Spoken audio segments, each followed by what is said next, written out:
Nuevo bloque de Plural con nuestros columnistas habituales. Hoy en este programa está Jorge Ríos. ¿Cómo estás, Jorge? Bienvenido. Hola Raúl, muchas gracias, muy bien, por suerte. ¿Con qué temas? Bueno, hoy me gustaría explorar un concepto del que se viene hablando hace un tiempo, que es el de la inclusión forzada, ¿no? Que, bueno, en primer término me gustaría decir que viene de la mano de los creadores de la ideología de género, ¿no? Entonces, de esta manera ya estoy de alguna manera sentando mi postura. Corriendo el tema Exacto. del eje central. Exacto. ¿A qué me refiero con esto? Que, bueno, que habría que ponerlo entre comillas, ¿no? A esto de la inclusión forzada, ¿no? También podríamos preguntarnos si no se trata más bien de una exclusión normalizada, históricamente normalizada. En primer término, ¿qué es? ¿De qué se trata? Quienes hablan de inclusión forzada, ¿a qué se refieren? ¿Quiénes y dónde? ¿En qué ámbito se está hablando de esto? Bien, sí, sobre todo en lo que es, bueno, el mundo occidental, diríamos, ¿no? Porque esto está vinculado a la industria cultural, cinematográfica sobre todo. Podemos hablar de Hollywood, podemos hablar de Netflix, ¿no? Las grandes productoras de, bueno, de ficciones audiovisuales. Sobre todo vinculado, por ejemplo, a lo que es Disney, a lo que es Marvel, ¿no? En términos de, bueno, también las representaciones de los personajes y los perfiles de los personajes que se representan en estas ficciones, en términos de cuán protagonistas son, cómo son los protagonistas, cuáles son los personajes secundarios y cómo viene de alguna manera cambiando en los últimos años a partir de un reclamo que viene de la mano de, bueno, lo que se conoce, ¿no? Como una minoría étnica en Estados Unidos, que serían los afroamericanos, ¿no? Cuando durante la entrega de los Oscars, allá por 2015, hubo todo un movimiento que reclamó por qué los Oscars eran tan blancos, ¿no? Es decir, las premiaciones de la Academia solamente la habían recibido personas, bueno, actores, actrices, directores incluso, y ficciones, que solamente tendían a representar en lugares de protagonismo a personajes básicamente blancos, podríamos decir, ¿no? Heterosexuales y sobre todo... Del estereotipo occidental, claro. Exacto, el estereotipo occidental y sobre todo el norteamericano, ¿no? Claro.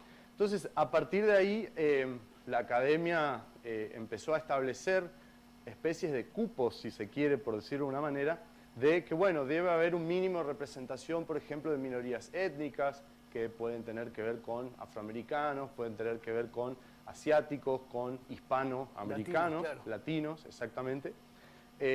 Y también cómo aparecen representadas las mujeres, ¿no? También personas con discapacidad, es decir, tratar de incluir otras, ¿no? representaciones que normalmente no aparecen y sobre todo cómo aparecen representadas, porque podemos pensar en las ficciones clásicas, ¿no? A las que estamos acostumbradas a ver desde la niñez, que tienen que ver con siempre el héroe siendo un varón, ¿no? Bueno, que pelea contra un enemigo que muchas veces tiene que ver con diferencias étnicas, ¿no? Justamente asiáticos, orientales, muchas veces hispanos también, ¿no? Son los villanos o son personajes perezosos, digamos, ¿no? Cómo se los representa con un montón de... se los representaba con tantos estigmas, ¿no? Y era sistemático, no era una cuestión circunstancial, ¿no? Me hace acordar a los años 80 la serie de televisión donde los villanos siempre eran rusos. Exacto, sí, si no eran rusos, orientales, y si no eran orientales, bueno, árabes, digamos, y era sistemático. Todo aquello que significara algún tipo de amenaza para el gobierno norteamericano. Para la agenda política, claro. Exactamente. Pero bueno, esto en este caso se trata más bien de representación de minorías sociales, si se quiere, ¿no? De la mano justamente de la cuestión racial. A eso se suma también, por supuesto, la cuestión de las mujeres, la cuestión de la diversidad sexual, ¿no? Entonces, hace unos años empezaron a aparecer muchos más personajes en estos términos, ¿no? Más personajes LGBT, por ejemplo. Incluso hubo remakes, lo que se dicen nuevas ediciones de viejas ficciones, donde algunos personajes salen del closet, por ejemplo. Entonces, personajes conocidos de cómics, por ejemplo, que, bueno, que siempre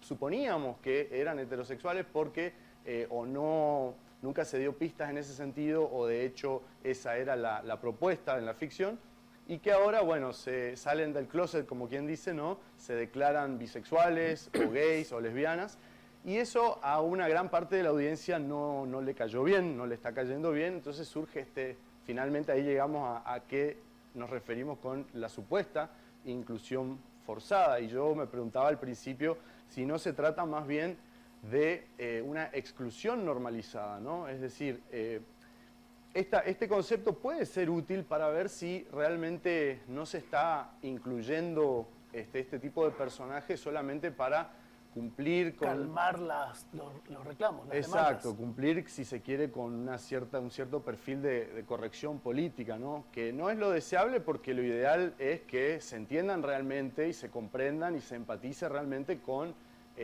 las dificultades que viene significando la representación de estos otros sectores, ¿no? En términos de diversidad. Y el por qué es importante, ¿no? Que aparezcan, que sean representados, pero desde un lugar de entender realmente la importancia y no meramente por cumplir nada más con la corrección política, ¿no? Nos puede servir para eso. Sin embargo, lo que se ve es que se usa este concepto de inclusión forzada en realidad para resistir nuevamente, ¿no? A que hayan representaciones, nuevas representaciones que reflejan también los cambios que se vienen dando en la sociedad en las últimas décadas, ¿no? ¿Pero qué plantean concretamente? Plantean que hay como una voluntad de incluir simplemente para ser políticamente correctos, ¿no? Incluir personajes LGBT, mujeres en posiciones de protagonismo o de poder, ¿no? ¿Pero lo plantean en clave de crítica? Sí, en clave de crítica y de rechazo. De hecho... no me toques la serie, exacto, no me toques los... Exacto, hay como también en todo esto de la cultura de la cancelación, hay como una cancelación de algunas ficciones que deciden hacer esto, ¿no? Una especie de boicot y de linchamiento simbólico, por ejemplo, contra Disney y contra Marvel, ¿no? Cuando hace no mucho estuvo en la agenda la cuestión de este spin-off, como se dice, de lo que fue Toy Story, que es Lightyear, ¿no? Se deriva un personaje y se hace una película específicamente sobre él y una escena de segundos, que duró segundos, donde naturalmente una pareja de dos mujeres se daban un piquito, lo que decimos normalmente un piquito, ¿no? Y eso ocasionó que haya toda una voluntad de censurar la película, de cancelarla, boicotearla a la producción, solamente por ese. De hecho, en muchos países se prohibió directamente, 14 países si no me equivoco, se prohibió la ficción, solamente por ese beso casual, rápido, en una de las escenas entre dos mujeres, ¿no? Sin embargo, esas producciones, supongo, antes tenían el beso entre el príncipe y la princesa sin ningún tipo de censura. Exacto. Una de las consignas que por ahí se vieron en las redes sociales fue eso. La diferencia entre ese beso que apareció en Lightyear entre esas dos mujeres fue consentido, a diferencia, ¿no?, de besos, por ejemplo, como el de la Bella Durmiente, donde ella, al estar durmiendo, no podía consentir ese beso, digamos. Ahí vemos un poco los planteos de estos tiempos, ¿no?, donde el foco fue cambiando también por las reivindicaciones del movimiento de mujeres, por ejemplo, ¿no?, y de la diversidad sexual. Entonces, lo que vemos es que ahora, sobre todo molesta cuando aparecen personajes LGBT normalizados. ¿A qué me refiero?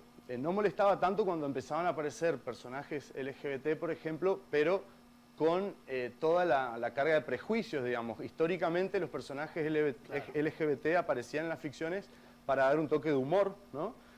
O de liviandad, si se quiere. Como caricaturas, claro. Exacto, caricaturizados, ¿no? Las mujeres como trofeo del superhéroe varón, digamos, ¿no?